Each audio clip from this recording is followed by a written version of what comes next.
Pagdating ko sa baryo, agad kong naramdaman ang kakaibang aura. Hindi ko sigurado kung takot lang ba ito o talagang may kakaiba.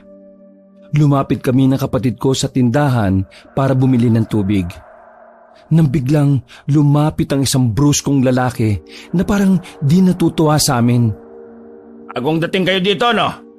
Anong sadya niyo sa baryo namin? Dami yung dalang gamit, Oo, naghahanap kasi kami ng matitirahan eh. Balak namin magtanim ng mga halamang gamot dito. Sabi nila maganda daw yung lupa sa lugar na ito. Parang kilala kita. Di ba ikaw yung kilalang albularyo sa kabilang bayan? Ako? Albularyo? Nako, hindi po. Ay, Kuyang Pogi. Biologist tong kuya ko. Hindi cheap na albularyo. Ew! I can't even. Nakangiti si Andoy, pero halatang may duda. Maya-maya, nagyaya siyang uminom sa tambayan nila. Para hindi maghinala, sumama ko at pinauna na si Pio sa kubong tutuluyan namin. Habang nagiinuman kami, hindi ko maiwasang mapansin ang mga kakaibang tingin ng iba pang kalalakihan doon. Halata sa kanila ang pagkainis at parang may binabalak. Ngayon, saan ka nga ulit galing, Elias? Sa Maynila. Sigurado kang hindi ka talaga kabilang bayan, May kamukha ka kasi. Nako, hindi. Taga Maynila ako. Napunta lang ako dito kasi naghahanap kami ng kapatid ko ng tahimik na lugar. Dito? Tahimik? Sure ka ba dyan? At saka, bakit dito ba? Marami namang ibang baryo, Meron ba sa iba? Kaya naman talaga namin napili ang lugar na ito kasi maganda daw ang lupa rito para magtanim. Nagkatinginan sila Andoy at Pedro. Parang nag-uusap ng walang salita. Alam kong oras na lang bago may magtangkang umatake sa akin. At hindi nga ako nagkamali. Biglang hinawakan ni Andoy ang braso ko. Alam mo, Elias, yung pinakaayaw namin yung mga sinungaling.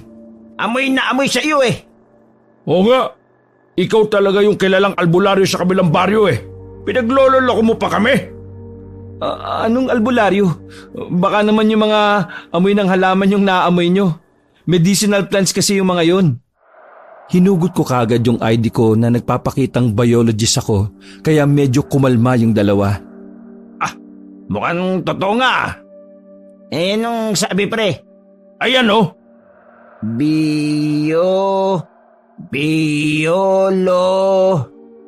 Biologist? Ano ba yan, Andoy? Di ka ba marunong bumasa? Marunong ako, no? Ang late kasi ng sulat hindi ko makita. Sus, Andoy. Ay, Elias, alam mo, dito sa baryo namin, hindi basta-basta natanggap ng mga dayo dito. Kaya kung ako sa iyo sa iba ka na lang tumira. Naiintindihan ko, pero magugustuhan nyo rin ako pag nagtagal. Tiwala lang. Ako na to Napatigil si Andoy. Nag-aalangan siya. Alam kong hindi pa dito natatapos ang lahat. Pero kailangan ko munang ipakita na hindi ako basta-basta. Nang medyo kumalma na ang lahat, tumalikod ako at umalis na muna sa lugar kung saan sila nagiinom. Napaniwala ko sila pero ang totoo, ako talaga yung kilalang albularyo sa kabilang bayan. Matagal ko nang naririnig ang tungkol sa baryo ng mga aswang pero ngayong nandito na ako, kailangan ko magpanggap na isa akong normal na tao. Mahirap na, baka bigla akong pulbusin ng mga ito. Pagbalik ko sa tinutuluyan namin, sinalubong ako ng kapatid kong si Pio. Girl, ano na? Parang nakita ko umuusok ka, nag-fight-fight ba kayo doon? Ano ba? Sinabi nang wag mo nga akong tawagin na girl Ito talaga I will call you what I want to call you, sister. Ay naku, bahala ka nga. Pero grabe Pio, ang titindi nila dito. Pero wag ka mag-alala, kakayanin natin to. Te, basta ikaw ang bahala. Nose kong carry mo na yan. Ako naman dito, carry bills lang. Charot! Napangiti na lang ako. Alam kong mahirap ang susunod na mga araw. Pero para sa asawa kong may sakit, gagawin ko ang lahat. Kailangan kong makagawa ng pinakamahirap na halong gamot para gumaling siya. Sana lang ay kayanin ko ang lahat ng pagsubok na ito. Kinabukasan, nagdesisyon akong magtanong-tanong sa mga tao sa paligid kung saan makakahanap ng pinakamagandang lupa para sa mga halamang gamot ko. Habang naglalakad ako sa mga iskinita ng baryo, ramdam ko ang mga titig ng mga tao na parang may gustong sabihin. Pero walang naglalakas loob na magsalita ng direkta. Manong, pwede po bang magtanong? Saan po dito may magandang lupa para sa pagtatanim ng mga herbal na halaman? Iho, maraming lugar dito. Pero sigurado ko bang dito mo gusto? Medyo delikado kasi ang mga pananim dito eh. Madalas may mga peste. Napansin kong parang may gusto siyang ipahiwatig sa salitang peste. Pero pinili ko na lang na hindi na lang ito pansinin. Salamat po, Manong. Susubukan ko po. Patuloy akong naglakad at nadaanan ko ang isang bakanting lote na napapaligiran ng matataas na damo. May nakita kong ilang lokal na nagkukumpulan at mukhang may pinag-uusapan sila. Magandang araw po. Naghahanap po kasi ako ng lugar para sa mga halaman ko. Alam niyo po ba kung sino ang may-ari ng lupang ito? Ay, iho, hindi yan simpleng lugar na basta-basta lang. Madalas may nagaganap dyan tuwing gabi. Kung ako sa iyo maghanap ka na lang ng ibang lugar. Ho? Anong nangyayari tuwing gabi, kuya? Wala. Basta, iwasan mo na lang yan. Bumalik ako sa tinutuluyan namin. Dala ang ilang impormasyon pero mas lalo lang akong naguluhan. Sinalubong ako ni Pio na abala sa pag-aayos sa kanyang mga gamit. Ote, kumusta ang paghahanap natin ng lupain dyan? Ready na ba tayo magtanim ng ating Garden of Life? Medyo malabo pa Pio. Parang may tinatago yung mga tao dito. Sabi nila, may mga nagaganap daw sa gabi. Tinanong ko naman kung ano, basta ang sabi nila iwasan na lang daw. Ang suspicious talaga. Diyos ko, sounds scary. Pero alam mo ba te, nung naglalakad ako kanina, may nakita kong mga kakaibang marka sa mga puno Parang kalmot ng malaking hayop. Yun kaya yung tinutukoy nila? Talaga? Siguro kailangan nating mag-ingat lalo na sa gabi. Baka nga may mga pesteng hindi natin alam. True lalo. Pero wala pa rin yan sa powers ng ating garden gloves. Charot!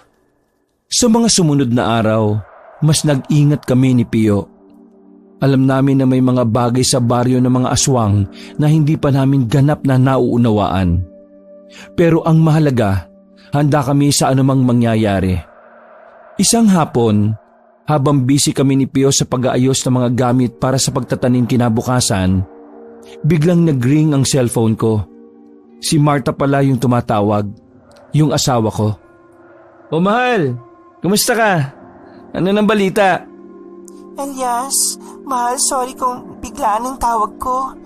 Pero kailangan mong malaman, hindi na maganda ang lagay ko Sabi ng doktor, kailangan nating magmadali. Naramdaman ko ang bigat ng boses niya at para akong binuhusan ng malamig na tubig. Hindi ako makapaniwala na mas lumalala pa ang kalagayan niya. Oo, naiintindihan ko mahal. Hayaan mo, gagawin ko ang lahat dito para makagawa ng gamot. Huwag ka mag-alala. Ilang araw na lang, konting tiis na lang mahal. Sana talaga, Elias. Mahal na mahal kita. Ingat ka dyan. Mahal na mahal din kita. Hindi ako susuko. Magpapakatatag ako para sa'yo. Sana ganun ka rin. Pagkababa ko ng telepono, lumingon ako kay Pio na parang narinig niya ang buong usapan. Oh my gosh, te! Is everything okay? Kailangan na natin magmadali, Pio. Hindi na maganda ang lagay ng Ate Marta mo. Kailangan na natin makahanap ng tamang halaman para sa halamang gamot. Okay girl, bukas, first thing in the morning, hanap tayo ng halaman. Ano ba yung mga need natin? Kailangan natin ng mga rare na halaman. Ito yung mga listahan, no? Kailangan nating mahanap yan para ihahalo ko sa mga halamang gamot na itatanim ko. Kinabukasan, maaga pa lang, nagdesisyon na kaming lumabas. Hindi pa sumisikat ang araw, handa na kami ni Pio na maghanap ng mga liblib na parte ng baryo. Sa paglalakad namin, nakaramdam kami ng kakaibang lamig at mga tunog na galing sa mga kakahuyan. Ito yung mga lugar na sinabihan kami ng mga lokal na umiwas. Pero wala na kaming oras. Pio, maging alerto ka ha. Baka kung anong makasalubong natin dito. Yes, te. I spilled. Pero, Kuya Elias, remember, kahit ano mangyari ha, nandito ako. We're in this together. Habang lumalalim ang pagpasok namin sa kagubatan, mas napapansin namin ang mga kakaibang marka at tunog na nabanggit ni Pio dati. Bigla kong naalala ang sinabi ni Manong Berto tungkol sa mga pesting nagaganap dito sa gabi. Malamang hindi lang ito simpleng hayop na gumagala dito sa kagubatan. Pio, baka hindi lang mga hayop ang narito ah. May kutob ako. Pero wag na nating isipin yon. Focus tayo sa paghahanap ng mga halaman. Copy, te. Eyes on the prize. Pero grabe, parang may nararamdaman ako eh. Well, never mind. Hanap lang tayo. Tuloy-tuloy kami sa paghanap.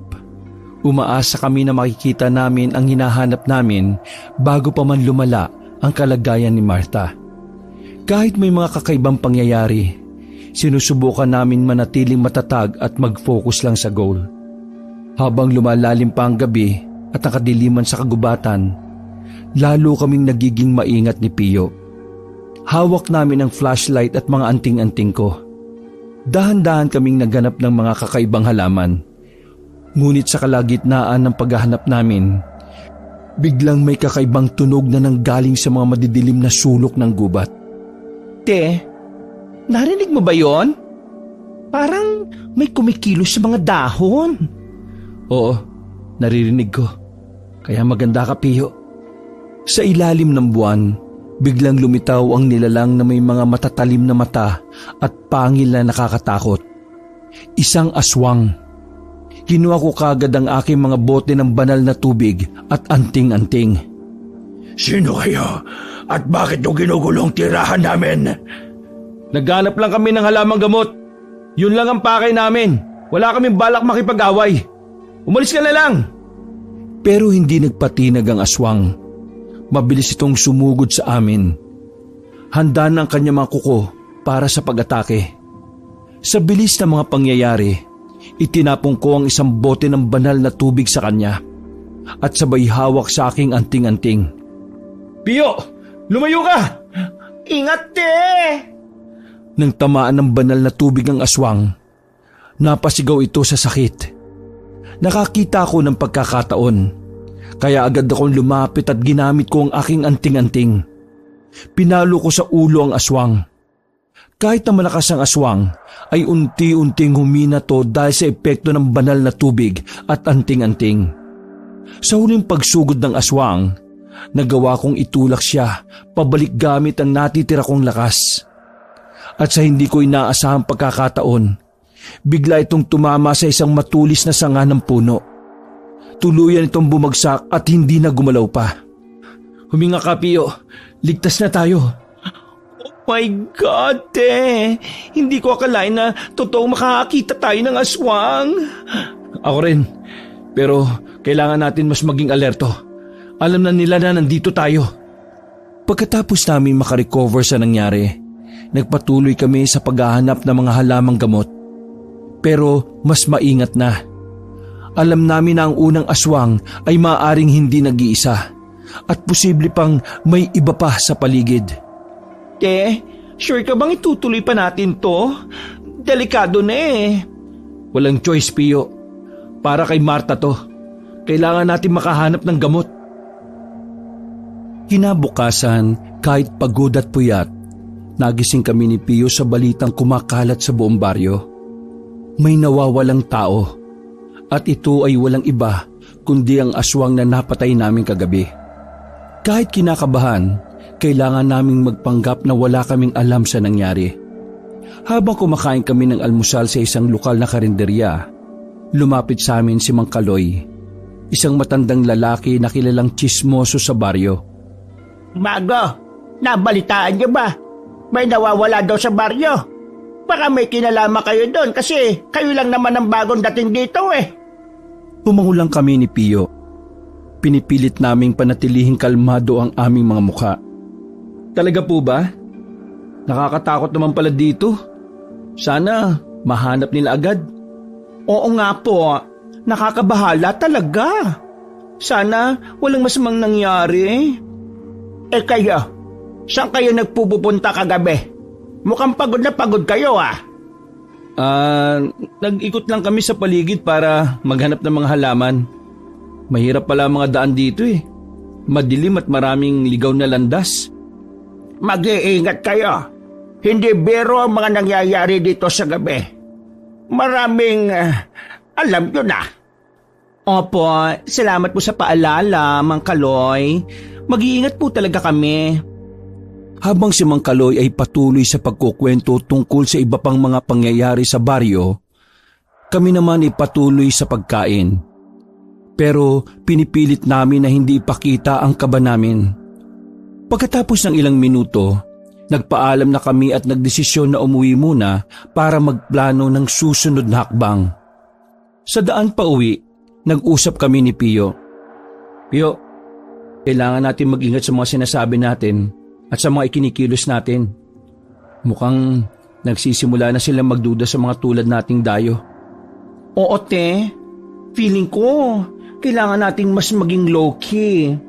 Baka mas lalo silang maghigpit dito sa baryo eh. Pagdating namin sa aming tinutuluyan, nagdesisyon kami mag-lay low muna ng ilang araw at iwasan ng paglabas-labas, lalo na sa gabi. Naglaan kami ng aming oras sa pag-aaral ng mga halaman na nakolekta namin at sa paggawa ng mga plano kung paano namin itutuloy ang aming misyon nang hindi kami napapahamak. Kailangan natin mas maging maingat, Pio. Alam kong para kay Marta to. Pero ayaw ko rin namang mapahamak tayo ng dahil dito. Ay nako, agree din ako dyan, te. Safety muna. At least, habang nagtatago tayo, pwede nating pag-aralan yung mga halaman na nakuha natin.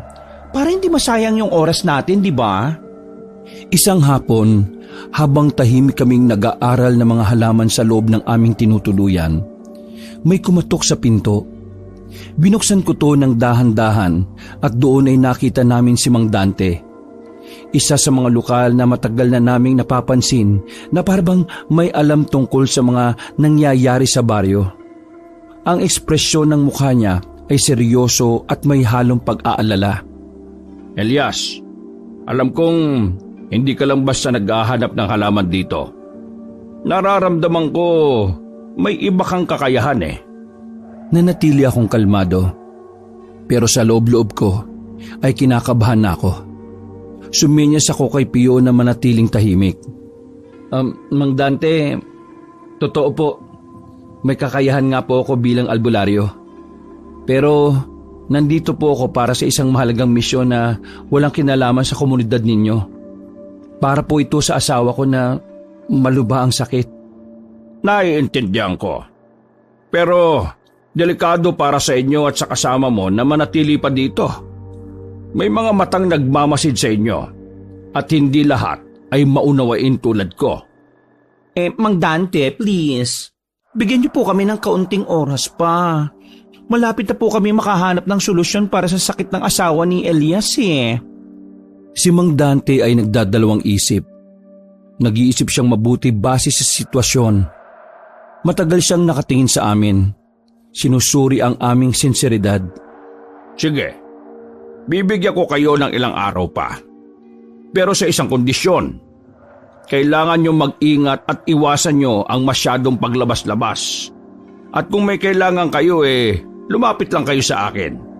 Tutulungan ko kayo hanggat kaya ko. Naku, maraming salamat po Mang Dante. Pinapahalagan po namin yung tulong nyo at pangunawa nyo sa amin. Ay basta tandaan nyo hindi lahat dito katulad ko. May mga aswang na hindi magdadalawang isip na ipahama kayo kapag nalaman nilang albularyo ka. Pagkaalis ni Mang Dante, napaupo kami ni Pio. Pareho kaming nakahinga ng maluwag pero may responsibilidad kami na dapat harapin. Grabe te, buti na lang mabait si Mang Dante, no? Pero nakakatakot din isipin na may iba pang mata na nagmamasid sa atin. Oo, Pio. Kailangan natin magdoble ingat. Gamitin natin ang natitira nating oras para makahanap ng kailangan natin. Kailangan nating maging mabilis at maingat. Sa mga sumunod na araw, mas lalo kaming naging maingat sa aming mga kilos. Tinutulungan kami ni Mang Dante sa pagkuha ng ilang halaman na kailangan namin.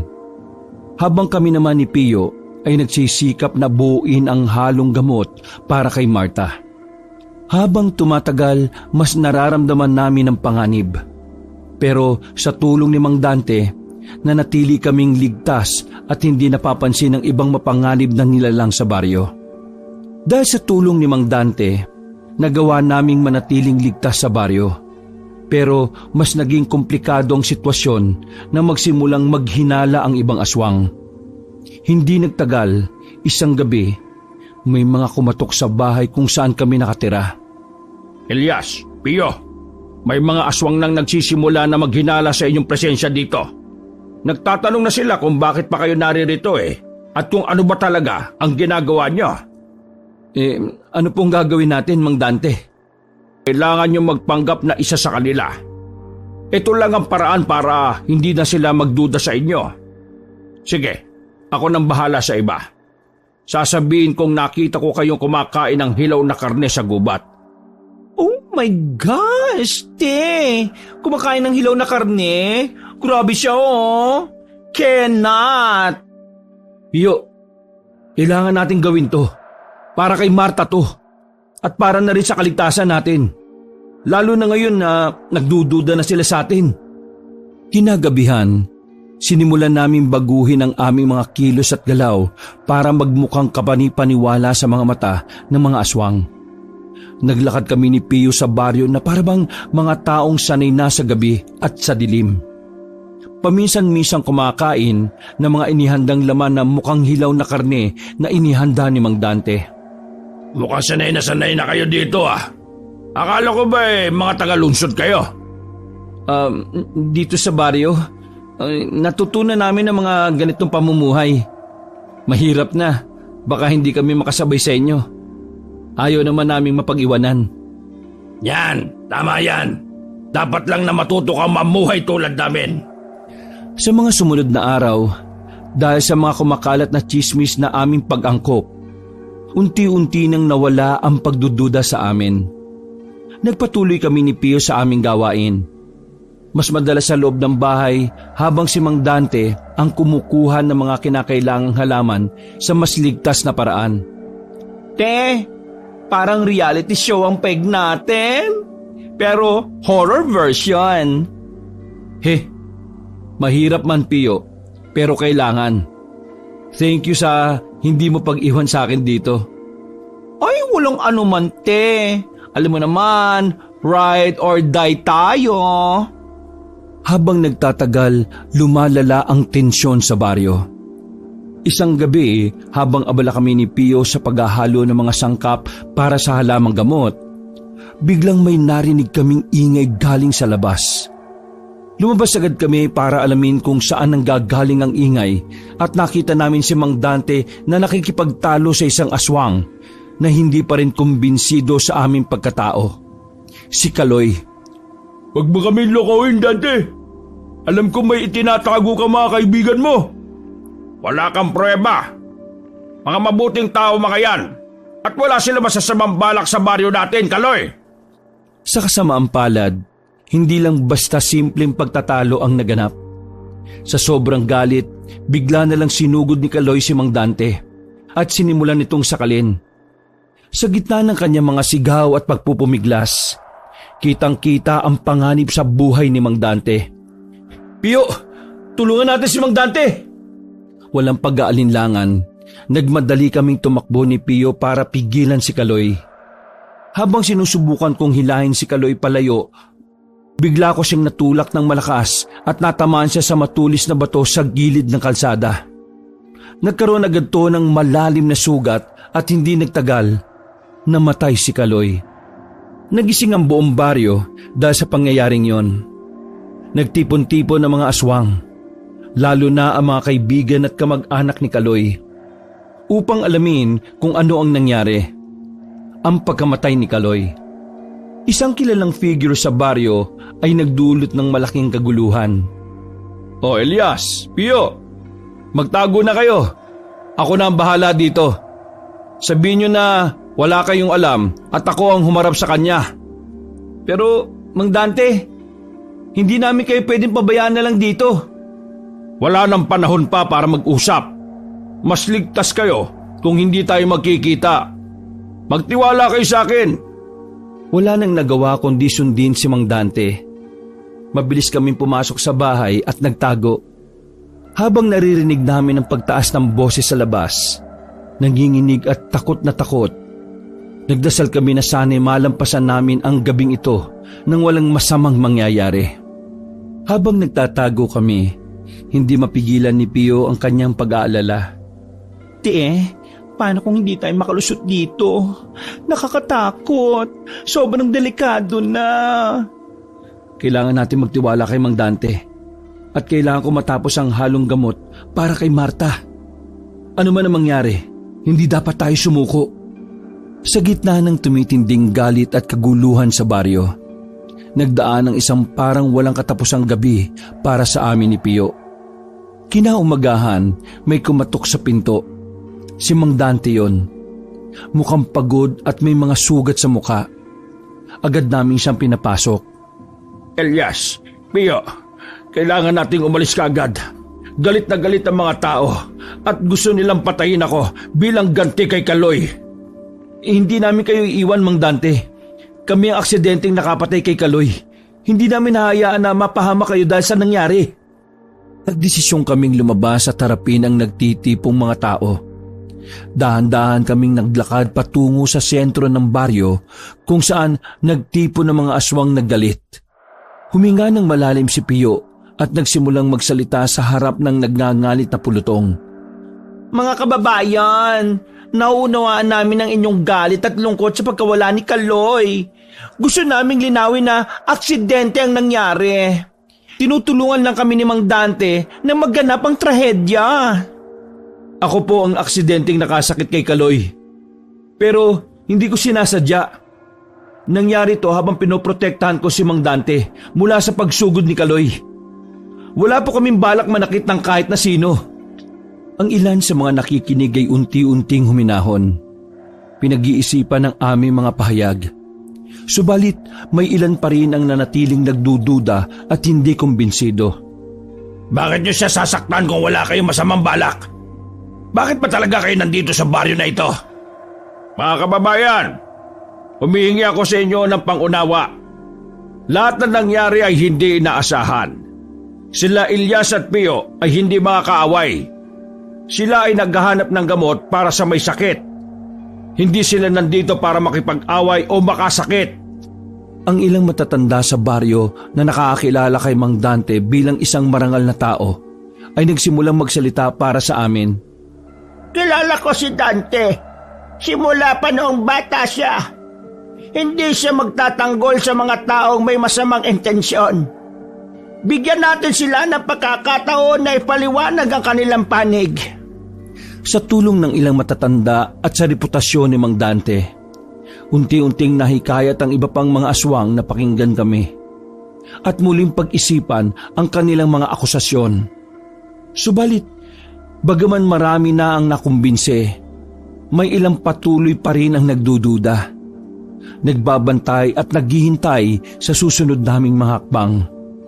Nakabalik kami sa aming tirahan pansamantalang nakahinga ng maluwag.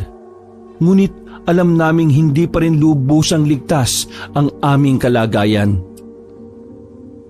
Matapos ang tensyonadong engkwentro sa mga taga-baryo, bumalik kami sa aming tinutuluyan para pag-isipang mabuti ang aming susunod na hakbang. Si Mang Dante na ngayon ay medyo kalmado na pero patuloy pa rin nag-aalala. May mahalagang impormasyon na ibinahagi sa amin. Elias, Pio, may alam akong lugar kung saan pwede niyong mahanap ang huling sangka para sa inyong halong gamot. Pero nasa ibang liblib na kuweba ito, sa hilagang bahagi ng gubat na bihira puntahan ng mga tao, pati na ng mga aswang. Ano ba yung lugar na yan, Mang Dante? Bakit delikado itong puntahan? Kasi ang kuwebang yon, tinatawag na Kuweba ng Dilim. Sabi ng mga matatanda, tinitirhan daw ito ng mga nilalang na mas malakas at mas delikado kaysa sa ordinaryong aswang. Kaya bihira itong lapitan. Pero yung halamang kailangan mo para sa iyong halong gamot, doon lang makikita. Grabe, te. Parang level up ang horror game na ito, ah. Sigurado ka ba talaga dito? Kailangan natin gawin to, Pio. Para kay Marta. Mang Dante, pwede mo ba kaming samahan papuntang sinasabi mong Kuweba ng Dilim? Kailangan namin ng gabay eh. Mahirap para sa akin na iwan ng baryo lalo na ngayong mga oras na ito. Pero magbibigay ako ng mapa at mga instruksyon kung paano nyo mararating yung kuweba. Meron din ako mga gamit dito na makakatulong sa inyo sa paglalakbay. Naglaan ng oras si Mang Dante para ihanda kami sa aming paparating na paglalakbay. Binigyan niya kami ng detalyadong mapa, ilang anting-anting para sa proteksyon at mga pangunahing gamit para makaligtas sa gubat. Mang Dante, maraming salamat sa tulong niyo ah. Hindi namin ito magagawa nang wala kayo. Ay sige, basta mag-ingat kayo. Hindi biro ang lugar na yon. At Elias, tandaan mo ang halamang yon ay hindi basta-basta lang napipitas. May mga pagsubok na kailangang malampasan. Handa ka ba? Handa ako, Mang Elias. Ano man na mangyari sa akin, gagawin ko ang lahat para sa asawa ko. Kinabukasan, maaga kaming nagtungo ni Pio sa direksyong itinuro ni Mang Dante. Ang gubat ay mas madilim at mas tahimik kaysa sa karaniwan. At habang papalapit kami sa lokasyon ng Kuweba ng Dilim, nararamdaman namin ang pagbigat ng hangin at ang pagdami ng mga kakaibang tunog sa paligid. Te, kinakabahan ako. Pero kailangan nating ituloy para kay Ate Marta. Tama ka, Pio. Ano man na mangyari, magkasama tayo dito. Habang patuloy kami sa aming paglalakbay, handa kaming harapin ang anumang mga pagsubok na nasa aming landas. Alam na ang bawat takbang ay nagdadala sa amin ng mas malapit sa pagkakataon na mailigtas ang buhay ni Marta. Kahit na nag-aalangan si Mang Dante na iwan ang baryo sa gitna ng tensyon, nanaig ang kanyang pagnanais na tulungan kami. Kaya sa huli, nagpasya siyang sumama sa aming paglalakbay patungo sa Kuweba ng Dilim para siguraduhin na ligtas kaming makarating at makabalik. Hindi ko kayo matiis na mag-isa sa paglalakbay na ito eh. Magiging mapanganib at mas mabuti na may kasama kayong nakakaalam ng mga daan at panganib ng gubat. Bago kami umalis, nag-impake kami ng mga kailangang kagamitan. Kabilang ang mga ilaw, pagkain at gamot. Pati na rin ang mga anting-anting at banal na tubig na binigay ni Mang Dante. Maaga pa lamang ay nagtungo na kami sa gubat. Sinusundan ng mapa at direksyong tinuturo ni Mang Dante. Habang naglalakbay, ang kagubatan ay unti-unting nagbago ang anyo. Mula sa maliwanag at buhay na buhay, ito ay naging madilim at tila ba walang buhay. Ang mga puno ay nagtataasan at masinsin. Ang mga anino ay nagtatago ng hindi mabilang na mga lihim.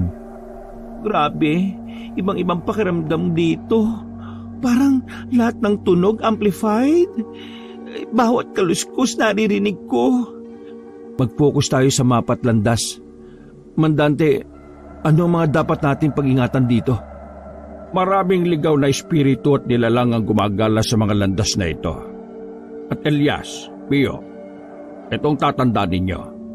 Ang kuweba ng dilim ay pinaniniwala ang protektado ng mga sinaunang espiritu. Kailangan natin magbigay respeto at mag-ingat tayo sa bawat kilos. Pagdating namin sa pasukan ng kuweba, tumigil muna kami para maganda. Binuksan ni Elias ang isang maliit na bote na naglalaman ng banal na tubig at nag-sign of the cross bago kami tuluyang pumasok. Para sa proteksyon at para sa kapakanan ng asawa ko. Halina't magdasal tayo, nagabayan tayo sa paglalakbay na ito. Sa loob ng kuweba, ang dilim ay halos nakabibingi. Ang tanging ilaw lamang ay nagmumula sa aming mga flashlight. Habang pumapasok kami, ang mga pader ng kuweba ay kumikislap-kislap na parang may mga matang nagmamasid sa amin mula sa kadiliman. Dito sa kuweba, maraming mga daan. Kailangan natin maging maingat na hindi maligaw. Sundan niyo ako at huwag maghihiwa-hiwalay. Sa aming paglalakad, ang kapaligiran ay puno ng mga tunog ng patak ng tubig at ang paminsan-minsang kislap ng mga maliliit na kristal sa mga bato. Unti-unti, narating namin ang isang malawak na bulwagan kung saan naroon ang isang bihirang halaman na kailangan para sa halong gamot. Ito na yun. Mang Dante, Pio, nakita na natin. Finally, te. Pero parang ang creepy ng halaman, Dahan-dahang nilapitan ni Elias ang halaman. Lumuhod at maingat na pinutol ang kailangan nilang parte ng halaman. Sa sandaling yon, ang hangin sa loob ng kuweba ay tila humina at ang isang mabigat na katahimikan ay bumalot sa amin. Pagmadali tayo. Nakakuha na tayo ng kailangan natin pero hindi natin alam kung anong maaaring mangyari dahil sa pagkuha nito. Nagmamadali kaming bumalik sa daan papunta sa labasan. Bawat takbang namin lalo lang nagpapabilis sa tibok ng aming mga puso. Hindi lang dahil sa pagod kundi pati na rin sa takot na maaaring mangyari pa. Habang mabilis kaming naglalakad pabalik sa pasukan ng kuweba, biglang may isang malakas na sigaw ang umalingaw-ngaw mula sa kalaliman ng mga anino. Lumingon kami at nakita namin ang isang nilalang. Malaki at may pakpak at mga matang nag-aalab sa galit. Isang aswang ito at mukhang siya ang bantay ng halamang kinuha namin.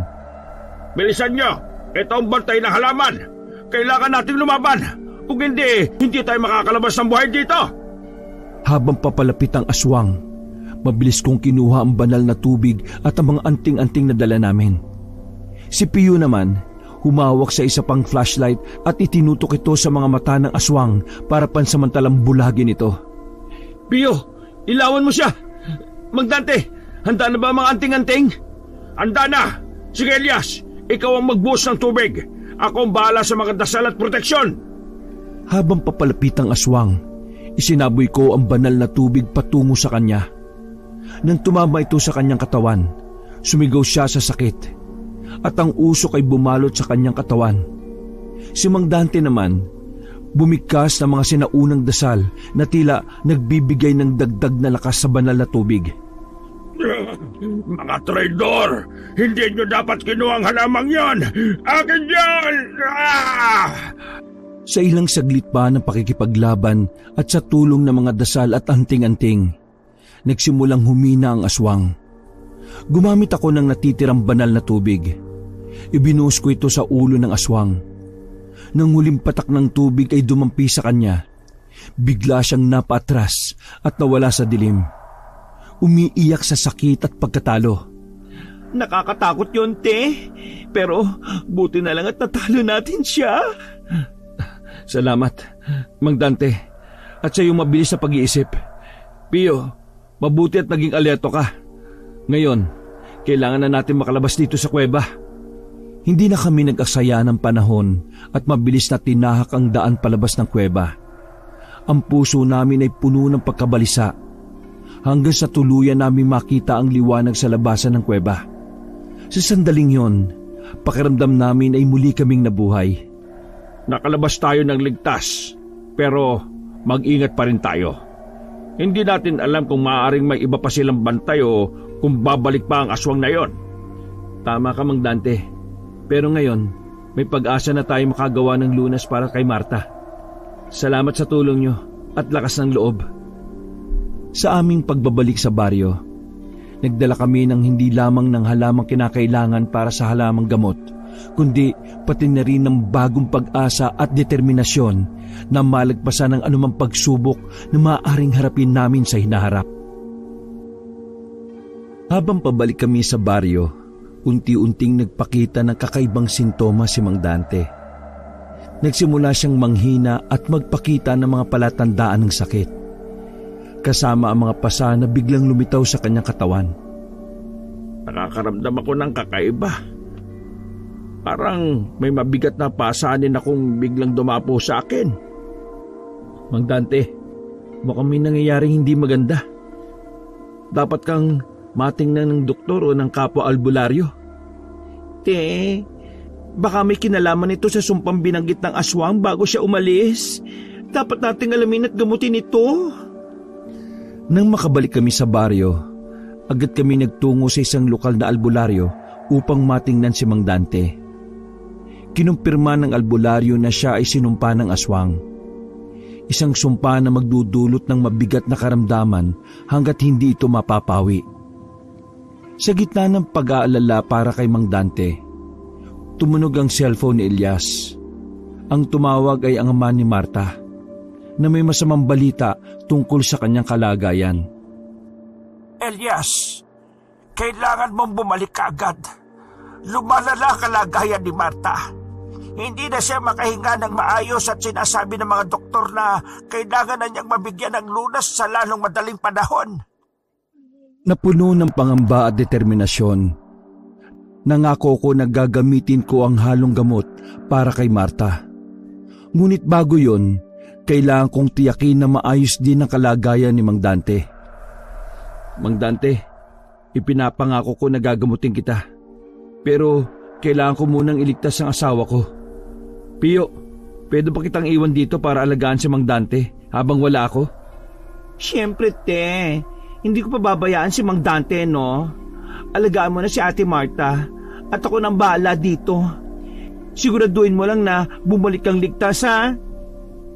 Nagpaalam na ako kay Mang Dante at Pio na may bigat sa aking puso. Ngunit may determinasyon na magamot ko ang aking asawa. Dala ang halong gamot, nagtungo ako sa pinakamalapit na transportasyon pabalik sa lungsod kung saan naroon si Marta. Samantala, si Pio ay nanatili sa baryo kasama si Mang Dante. Sinisikap na alagaan siya at hanapin ang posibleng lunas o kontra sa sumpa na ibinigay ng aswang. Tinawagan ko ang iba pang kilalang mga albularyo sa kalapit na mga baryo para humingi ng tulong at payo kung paano mapapawi ang sumpang ito. Sa kabila ng mga hamon, pareho kami ni Pio na may iisang layunin: ang pagligtas sa mga mahal namin sa buhay. Ang aming katatagan at determinasyon ay patuloy na sumusubok sa kinahaharap namin ng mga oras ng krisis. Pagdating ko sa lungsod kung saan naroon ang aking asawa, agad kong dinala ang halong gamot sa ospital. Nang matanggap ni Marta ang halong gamot, nagpakita ito ng agarang epekto. Unti-unting bumuti ang kanyang paghinga at nagsimulang bumalik ang kanyang lakas. Sa ilang araw pa lamang, malaki na ang pinagbago ng kanyang kondisyon. Laking pasasalamat ko at nambiyenan ko sa mabilis na paggaling ni Marta. Elias, mahal, hindi ko alam kung paano kita pasasalamatan. Naramdaman kong bumabalik na ang aking lakas. Ang mahalaga magaling ka na, mahal. Ngayon, kailangan ko nang bumalik kay Mang Dante. May sakit siya dahil sa sumpaan ng aswang na nagbantay sa halaman. Mag-ingat ka, Elias. Maraming salamat sa pagligtasan ako. Sana'y magtagumpay ka rin sa pagtulong mo kay Mang Dante. Bumalik ako sa baryo na may dalang magandang balita tungkol kay Marta at bagong lakas para gamutin si Mang Dante. Samantala, inalagaan ni Pio si Mang Dante. May mga pansamantalang lunas siyang nahanap pero kailangan ko nang para tuluyang gumaling si Mang Dante. Pagdating ko sa baryo, sinalubong ako ni Pio na may halong pag-aalala at tuwa. Te, buti naman at nakabalik ka na. Ano? Kumusta si Ate Marta? Magaling na siya, Pio. Ngayon, kailangan nating tutukan si Mang Dante. Kumusta na ba siya? Medyo stable na naman siya, pero hindi pa rin tayo dapat magpakampante. Hinihintay ng lahat ng tulong mo eh. Agad kong nilapitan si Mang Dante at ginamit ang natutunan ko sa pagiging albularyo para suriin ang sumpa. Gamit ang ilang natitirang sangkap mula sa halong gamot at iba pang mga halaman mula sa baryo, sinimulan kong ihanda ang isang ritual para alisin ang sumpa. Mang Dante, maganda ka. Ito ay medyo masakit o baka magbagong pakiramdam mo pero kailangan itong gawin para matanggal ang sumpa. Sige, handa ko, Elias. May tiwala ko sa iyo. Sa tulong ni Pio, isinagawa ko ang ritual. Gamit ang mga dasal at mga anting-anting, dahan-dahan naming hinila ang itim na enerhiya mula kay Mang Dante. Nang matapos ang ritual, kapansin-pansin ang pagbabago sa aura ni Mang Dante. Bumalik ang kulay sa kanyang muka at unti-unti siyang nakaramdam ng lakas. Nawawala ang sakit, Elias. Pio, salamat sa inyong dalawa. Hindi ko alam kung paano ko makakabawi sa inyo. Ayos lang ho yun. Ang mahalaga magaling ka na. Ngayon, maaari na tayo mag-focus sa pagpapalakas ulit ng katahimikan sa baryo at siguraduhin na wala nang ibang maapektuhan ng ganitong mga sumpa. Matapos sa mga hamon, unti-unting nakabangon ang baryo mula sa mga pagsubok. Nagpatuloy kami sa pagtutulungan para sa kapayapaan at kaligtasan sa aming komunidad. Naging matibay ang aming samahan at respeto sa isa't isa. Sa mga sumunod na linggo, habang papalapit na ang kaarawan ni Mang Dante, naisipan namin ni Pio na manatili sa baryo para samahan siya sa kanyang kaarawan. Matapos ang mahirap na mga pagsubok, nagsimula kami mag-focus sa pagpapatibay ng mga relasyon ng mga taga-baryo at sa pagpapaunlad ng aming kasanayan sa herbal na medisina at pagiging albularyo. Pio, ngayon okay na ang lahat. Bakit hindi natin simulan ng pagtuturo sa mga kabataan dito sa baryo ng mga basic na kaalaman sa paggamit ng mga halamang gamot? Para hindi na rin sila masyadong umasa sa mga albularyong tulad natin. Para sa mga simpleng sakit lang, di ba? Ay te, magandang ideya yan Ikalat natin ang wellness vibes dito sa baryo. At siguro naman makakatulong din tayo sa pagpapalaganap ng kaalaman sa mas mabuting paraan ng panggagamot. Sa tulong ni Mang Dante, nag-ayos kami ng mga workshop para sa komunidad. Maraming kabataan at matatanda ang nagpakita ng interes. At dahan-dahang nagsimulang makilala ang baryo hindi lamang bilang lugar ng misteryo kundi bilang isang sentro ng tradisyonal na kaalaman sa kalusugan. Samantala, habang papalapit ang kaarawan ni Mang Dante, naganda kami ni Pio ng isang malaking selebrasyon bilang pasasalamat sa kanyang walang sawang pagtulong at paggabay sa amin. Plano naming isorpresa si Mang Dante sa tulong ng iba pang mga taga-baryo. Te, siguraduhin nating magiging espesyal ang araw na ito para kay Mang Dante Deserve niya ito matapos ang lahat ng nangyari, di ba? Oo, at magiging maganda rin itong paraan para mas lalo pang makipag-isa yung komunidad natin. Magsama-sama tayong lahat sa pagdiriwang. Dumating ang araw ng kaarawan ni Mang Dante at ang buong baryo ay nagtipon sa malaking open field malapit sa sentro. Nag-set up kami ng mga lamesa at upuan at ang mga kababaihan ng baryo ay nagdala ng iba't ibang klase ng handa. Mula sa mga pagkain na kakanin hanggang sa masasarap na inumin. Si Mang Dante walang kaalam-alam sa mga nangyayari. Inakalang magiging simpleng araw lang ito para sa kanya. Nang dali namin siya ni Pio sa field, nagulat siya at natuwa sa sorpresang inihanda namin para sa kanya. Kayo talaga, ginulat niyo ako Hindi ko alam na may ganitong kaganapan pala. Salamat sa inyong lahat Nasorpresa niyo ako ng bongga. Ito'y maliit na bagay lang kumpara sa mga nagawa mo para sa amin, Mang Dante. Happy birthday ho. Mahal na mahal ho namin kayo. Nagsalo-salo kaming lahat. Nagtatawanan at nagkakantahan. Ang mga bata ay naglalaro sa paligid. At ang mga matatanda ay nagkukwentuhan ng mga lumang alamat at kwento ng baryo. Ang gabi ay puno ng kasiyahan, tawanan at pasasalamat. Ang selebrasyon ay hindi lamang para sa kaarawan ni Mang Dante, kundi isang pagdiriwang ng bagong simula at ng mas matibay na komunidad na pinagsama-sama ng tradisyon, pagtutulungan at pagmamahalan. Sa gitna ng masayang pagdiriwang ng kaarawan ni Mang Dante, biglang tumunog ang cellphone ko. Lumayo ako saglit mula sa kasiyahan upang sagutin ang tawag. At doon ko narinig ang balitang bumalik ang sakit ni Marta. Elias, mahal, pasensya na sa abala ha, pero kailangan mong malaman. Bumalik yung sakit ko. Hindi ko alam kung bakit bigla na lang. Sobrang sakit ulit eh. Naguluhan at nag-alala.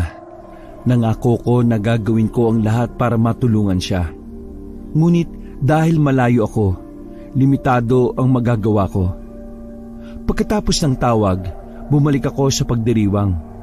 Pero halata na ang bigat sa mukha ko. Ote, anong nangyari? May problema ka ba? Si Marta.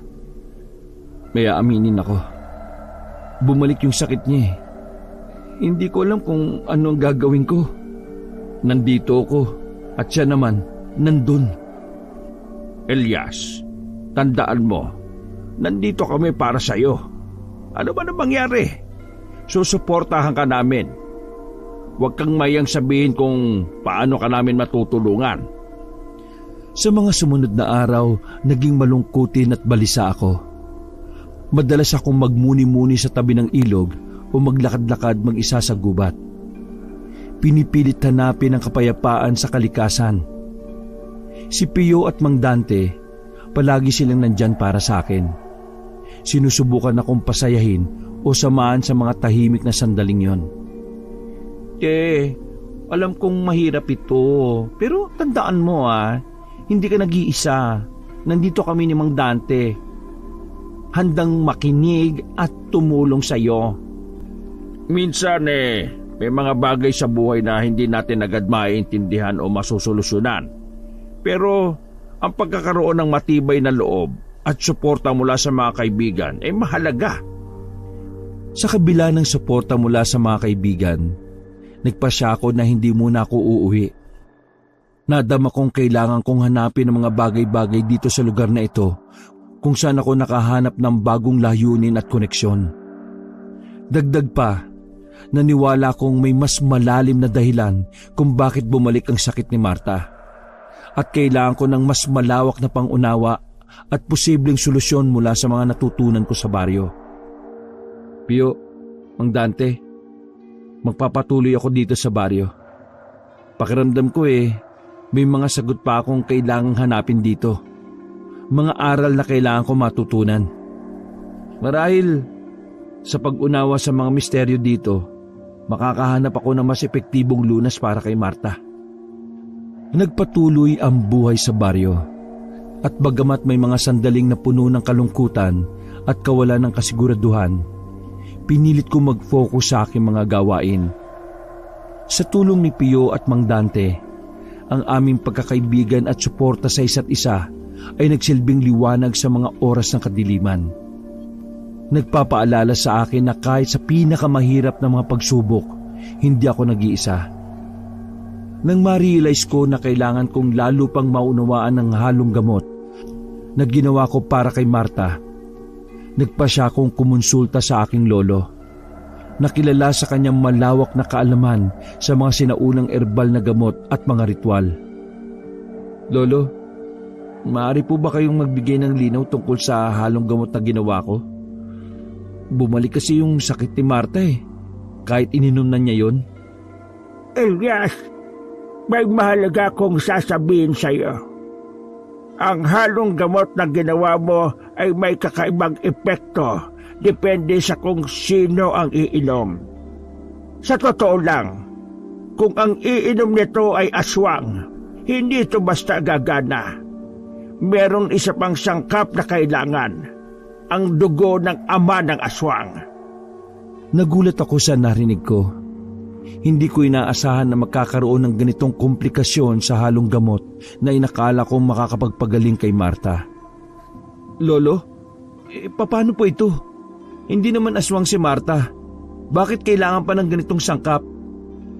Hindi ito tungkol kay Marta, Elias. Ang tinutukoy ko ay kung sakaling may aswang na uminom nito. Ngunit ang sitwasyon ni Marta ay iba. Posible na merong hindi tama sa paraan ng paggawa mo ng halong gamot. O may kulang ka sa mga ritual na dapat sana'y isinagawa. Napaisip ako sa sinabi ng aking lolo.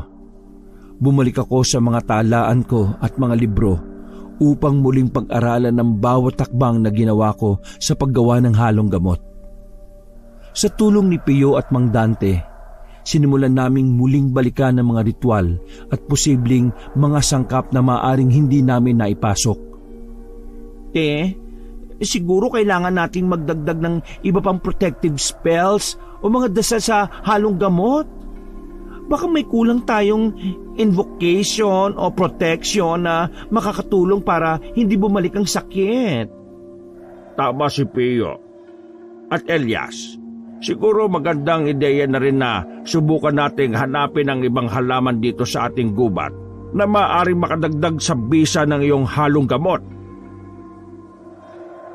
Habang papunta kami sa kalapit na baryo kasama ang sinasabing tiyuhin ng ama ni Marta, puno kami ng pag-asa pero may halong pag-aalala din ang grupo.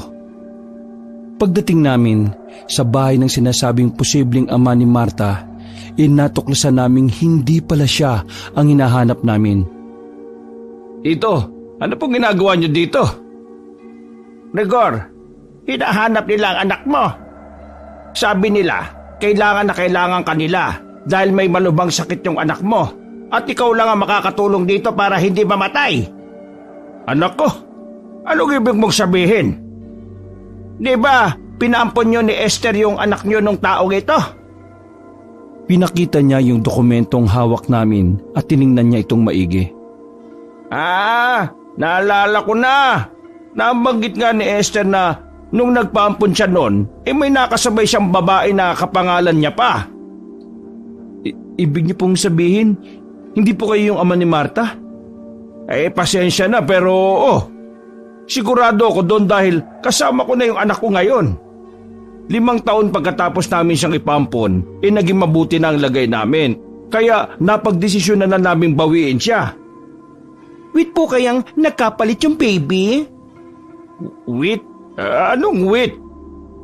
Ang ibig sabihin po ni Pio di po ba kaya nagkapalit yung bata?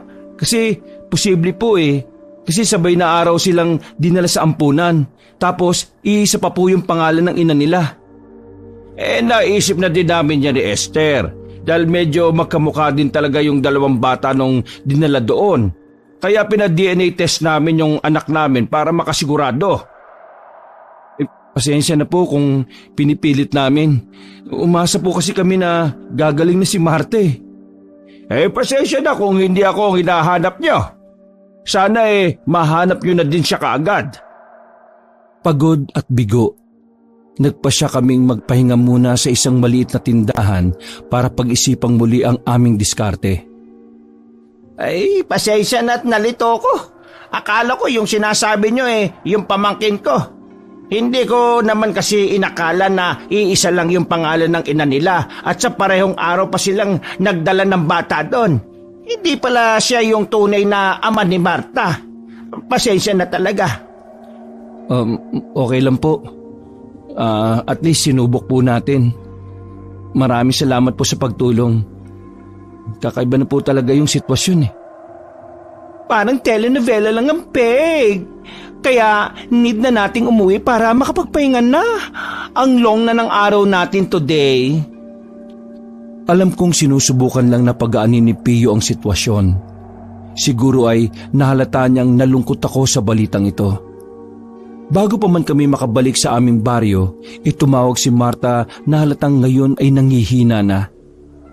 Elias, mahal, na-appreciate ko lahat ng ginagawa mo. Kayo ni Pio, at sobrang nagpapasalamat ako. Pero pakiramdam ko, konti na lang ang oras ko. Gusto ko sana na ihinto mo na yung paghahanap. Mas mabuti pang mag-spend ka na lang ng oras sa tabi ko habang may oras pa tayo. Narinig ko ang sakit sa boses ni Marta at naramdaman ko ang bigat ng hiling niya. Napaisip tuloy ako kung ano ang mga susunod kong gagawin. Mahal, sige, babalik ako dyan.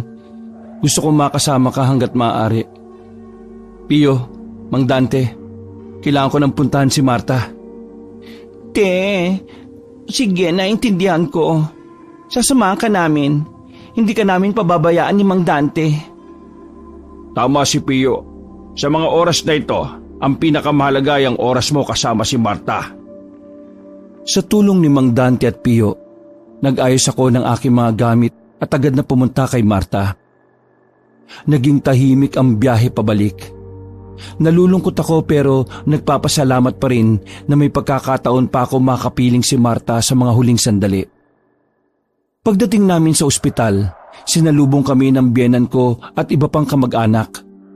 Malungkot man ang muling pagkikita, nakita kong masaya si Marta na makita ko ulit. Elias, salamat sa pagbalik mo. Kahit ano pa ang mangyari, ang pagkakataon na makasama ka ngayon ay okay na sa akin. Salamat din, Pio, at Dante. Mang Dante na lang ay tawag mo sa akin. Nagkamay ang dalawa at matapos noon ay naging tahimik na si Mang Dante. Biglang nagbago ang ekspresyon ng mukha niya at makikita mo sa kanyang may malalim siyang iniisip. Elias, pwede maglakad-lakad lang ako sa labas ha? Sige po, sasamahan na kita. Nagpaalam ako kay Marta at lumabas na kami. Gusto kong malaman kung ano yung biglang nakapagpaalala kay Mang Dante. Mang Dante, ayos ka lang ho ba? Elias, may aaminin ako sa iyo. Ngayon ko lang nakita. Ako ang ama ni Marta. Halos hindi ako makapaniwala sa narinig. At biglang naalala ko ang kinakailangang sangkap para sa halong gamot. Ang dugo ng ama ng aswang. Nakaramdam ako ng labis na pagkalito at pagkabahala. Pero, paano? Bakit hindi mo kagad sinabi, Mang Dante? Alam mong desperado kami magganap ng solusyon para kay Marta, di ba? Hindi ko rin alam. Matagal na panahon na yon, kaya hindi ko naalala ang taon kung kailan nangyari yon. Medyo nagka-ideya na ako nung napag-usapan nilang Esther ang pangalan ng nanay ng bata. Pero hindi muna ako nagsalita dahil baka magkamali na naman tayo. Ayaw kong umasa ka na naman sa wala. Pero sana sinabi mo pa din. Ano, kung hindi pa ako magtatanong, hindi mo sasabihin? Nung nakita ko yung balat ni Marta sa braso kanina, nahugis puso, nakumpirma ko na siya yung anak ko. Pinag-iisipan ko kung paano ko ba sasabihin sa iyo kasi baka ganito nga yung isipin mo. Sa pagkakatuklas na ito, napuno ako ng emosyon. Hindi ko alam kung paano haharapin ang sitwasyon. Hindi ko gustong pisikal na masaktan si Mang Dante pero kailangan ko makahanap ng paraan para matulungan si Marta. Mang Dante, hindi kita kayang saktan eh. Isa ka sa pinakamabuting kaibigan ko at parang pamilya na rin. Ngunit kailangan natin makahanap ng paraan para matulungan si Marta. Na hindi kinakailangan dumanas ka ng sakit o kapalit ng iyong buhay. Elias, handa akong tumulong sa anumang paraan. Kung kailangan kong ibigay ang buhay ko, ibibigay ko. Hindi ko hayaang magdusa si Marta dahil sa mga pagkakamaling nagawa ko noon. Habang pinoproseso ko ang napag-alaman mula kay Mang Dante, nagdesisyon akong kumonsulta muli sa aking lolo para matulungan niya ako sa sitwasyon na ito. Kinuwento ko ang mga nalaman ko at sinabi ko kay lolo na hindi ko gustong masaktan si Mang Dante. Lo, nalaman ko po na si Mang Dante ang tunay na ama ni Marta. Nabanggit niyo po kasi na kailangan ng dugo ng ama ng aswang para sa halong gamot. Kaya nag-aalangan ako. Hindi ko po kayang isipin na sasaktan namin siya o kikitlin ng buhay para makuha lang yung dugo. Elias, apo, hindi mo kailangan magdulot ng sakit o kitlin ng buhay para lang makakuha ng dugo. Ang kailangan lang isang patak lang ng dugo ni Mang Dante para maihalo yon sa ating gamot. Walang masamang epekto to sa kanya basta tama ang pagkuha. Nakahinga ako ng maluwag sa sinabi ni Lolo. Agad kong kinausap si Mang Dante tungkol sa kailangan naming gawin. Mang Dante, sabi ng lolo ko, kailangan lang naman pala natin ng isang patak ng dugo mo. Walang masamang mangyayari sa'yo. Pwede mo ba kaming tulungan? Isang patak ng dugo? Abay, oo naman. Sige Elias, kung yan ang kailangan, handa akong tumulong. Kung ano man ang makakapagpagaling kay Marta gagawin ko. Maingat naming kinuhanan ng dugo si Mang Dante. Pagkatapos makuha ang kailangan, sinimulan ko na ang paghalo-halo ng gamot ayon sa sinabi ng lolo. Sa loob ng isang araw, handa na ang gamot. Dala ang pag-asang ito ang magiging lunas sa sakit ni Marta. Bumalik ako sa ospital, dala ang gamot. Ipinakita ko kay Marta kung paano namin nakuha ang dugo nang walang nasaktan. Mahal, nandito na yung gamot oh. Naayos na namin ang lahat. Sana ito na makapagpapagaling sa iyo. Elias, salamat sa lahat ng effort mo. Alam kong hindi ito naging madali. Pero sobrang thankful ako at nandito ka sa tabi ko sa mga panahong ito.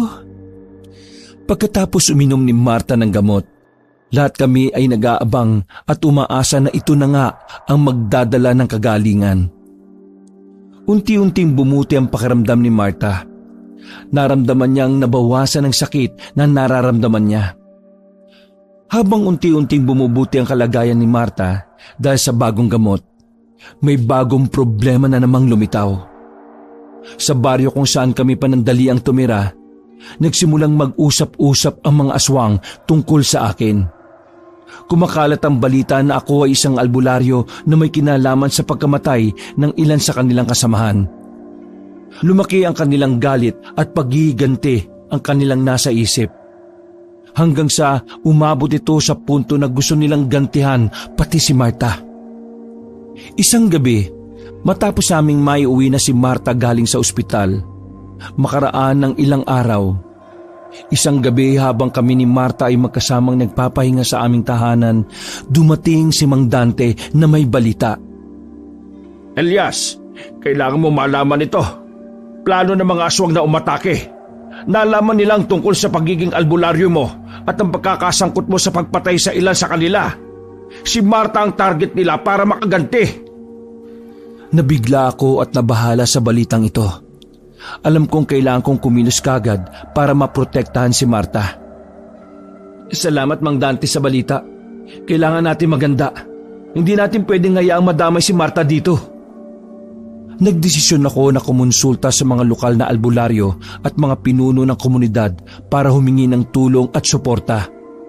Nag-organize kami ng mga meeting para makabuo ng plano sa pagprotekta kay Marta at sa aming tahanan laban sa posibleng pag-atake ng mga aswang. Kailangan natin magtulungan para maprotektahan ang ating komunidad at ang ating mga mahal sa buhay. Hindi natin pwedeng hayaan ang galit at magdulot pa ng mas maraming karahasan. Sa tulong ni Mang Dante at iba pang albularyo, naglagay kami ng mga proteksyon at barikada sa paligid ng aming bahay. Gumamit din kami ng mga ritual at anting-anting para magdagdag ng proteksyon. Nang sumunod na mga gabi, may tangkang pag-atake nga mula sa mga aswang. Pero dahil sa mga paghahandang ginawa namin, hindi sila nagtagumpay. Ang mga proteksyon at barikada ay epektibong nagsilbing depensa laban sa kanila. Mukhang ligtas na muna tayo ngayon, pero kailangan natin manatiling alerto. Hindi natin alam kung kailan sila susubok ulit. Lubos akong nagpapasalamat kay Mang Dante at sa iba pang tumulong. Naging mas mapagbantay ako at laging handa para sa anumang maaaring mangyari. Salamat sa inyong lahat. Dahil sa inyo, ligtas kami ni Marta. Pero alam kong hindi pa tapos ang laban na ito. Patuloy tayong magtulungan at magiging matatag para sa kapakanan ng ating komunidad. Kahit may mga banta, nagpatuloy ang buhay namin ni Marta. Nagkaroon rin ng pagkakataon na mag-usap ang mag-ama. Humingi ng tawad si Mang Dante kay Marta sa kanilang nagawa. Siya ay nanikluhod at nagsisi sa kanyang ginawa na pagpapaampon kay Marta. At dahil naman sa pagbibigay ng dugo ni Mang Dante kay Marta, buong pusong tinanggap nito ang paghingi ng tawad ng kanyang ama. Maganda na sana ang nangyayari, ngunit isang araw nakuha ng mga aswang si Pio. Nung nalaman namin ni Mang Dante na dinukot ng mga aswang si Pio bilang bahagi ng kanilang paghiganti, agad kaming kumilos para iligtas siya. Mang Dante, di natin pwedeng hayaan na nasa panganib si Pio. Kilala mo ang mga lugar na pinupuntahan ng mga aswang, di ba? Kailangan natin magtulungan para mailigtas siya. Tama ka, Elias. Alam ko ang ilang lugar na pwedeng pagdalhan kay Pio. Mag-ingat tayo. Malakas ang mga aswang pero mas malakas ang hangarin natin na iligtas ang kapatid mo. Armado ng mga anting-anting at iba pang proteksyon, nagtungo kami ni Mang Dante sa baryo kung saan sa tingin namin ay dinala si Pio. Pagdating namin, agad kaming sinalubong ng mga nagbabantay na aswang. Ramdam ang tensyon at puno ng panganib ang hangin. Ibalik niyo si Pio! Wala siyang kasalanan sa mga nangyari. Huwag niyong idamay ang mga wala kinalaman sa galit niyo. Kung laban ang gusto niyo, handa kami. Pero mas mabuti kung mapayapa nating malulutas ang problemang ito. Ang mga aswang, bagamat tanda rin sa posibleng labanan, ay nagsimulang mag-atubili nang makita nilang handa at malakas ang depensa namin ni Mang Dante. Ang kanilang pinuno na may hawak kay Pio ay nagpasyang magsalita. Nakikita namin ang inyong lakas at ang inyong determinasyon. Hindi namin gusto ng walang katapusang digmaan sa inyo. Pinakawalan nila si Pio, na medyo nangihina at walang malalang pinsala. Agad siyang nilapitan at niyakap namin ni Mang Dante. Salamat kuya, Mang Dante. Akala ko hindi na ako makakalabas doon. Natatakot ako pero alam kong darating kayo para sa akin. Aba, himala. Kuya na ang tawag mo sa akin, hindi na te ha. Pero sa totoo lang naman hindi ka namin pababayaan, Pio. Pamilya tayo, di ba? Tama. Kailangan natin bumalik sa baryo at palakasin pa ang depensa natin. Hindi natin alam kung ano pa ang mga plano ng mga aswang. Pagbalik namin sa baryo, mas nagkaisa at mas matatag kami. Yung nangyari ay nagtulak sa amin para mas pahigpitin pa ang seguridad at pagkakaisa sa komunidad. Nag-umpisa na ring mag-usap-usap at makipagnegosasyon ng baryo ng mga aswang at kami para iwasan ang karahasan sa future at maghanap ng mas mapayapang solusyon sa mga gusot. Nang bumalik si Pio, mas naging close pa kami at mas pinahalagaan namin ang bawat sandali ng kapayapaan at kaligtasan na tinamasa namin. Bawat araw, paalala sa amin kung gaano kahalaga ang magtulungan, magpakatatag at magmahalan. Sa mga sumunod na linggo, nagpatuloy yung pag-uusap sa pagitan ng komunidad namin at ng mga aswang. Kahit na nag-uumpisa ito sa misunderstanding at tensyon, unti-unting nakita na magkabilang panig yung daan patungo sa pagkakasundo at kapayapaan. Salamat sa pagsisikap naming lahat, lalo na ni Mang Dante at ang mga lider ng aswang. Nakabuo kami ng kasunduan na layong protektahan ang parehong mga tao at aswang mula sa karahasan. Mahalaga na matutunan nating lahat na mabuhay na magkasama sa kapayapaan. Yung pangunawa sa isa't isa, unang hakbang lang yun sa pagbuo ng mas matatag na komunidad. Tama ka, Elias. Marami kaming natutunan sa tapang at magkakaisa ninyo. Handa rin kaming magbago at makipagtulungan para sa ikabubuti ng lahat. Dahil sa pagtutulungan ng mga aswang at tao, nabigyan ng bagong sigla ang baryo. nagkaroon kami ng palitan ng kaalaman at kultura.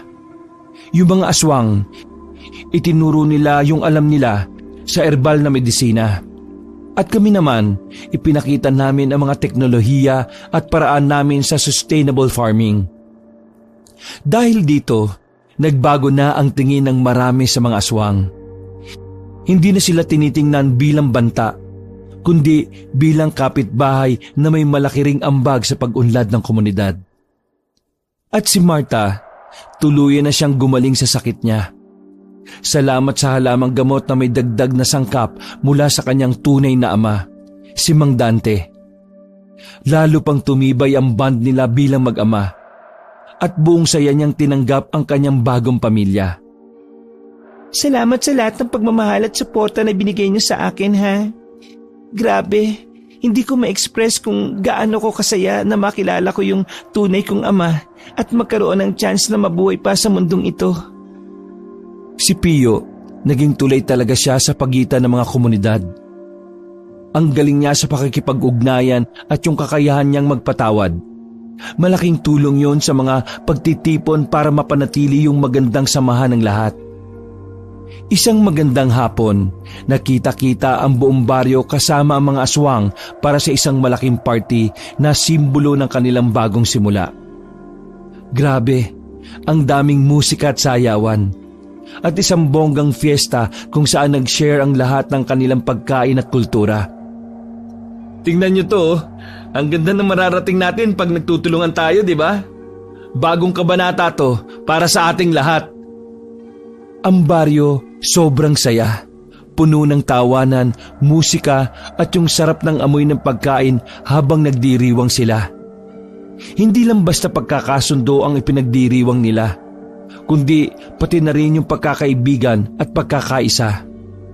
Yung dating takot at hindi pagkakaintindihan, napalitan na ng tiwala at pag-asa. Yung pagdiriwang nila, naging simbolo talaga ng matibay nilang pangako sa isang mapayapa at masaganang future para sa kanilang lahat. Wakas,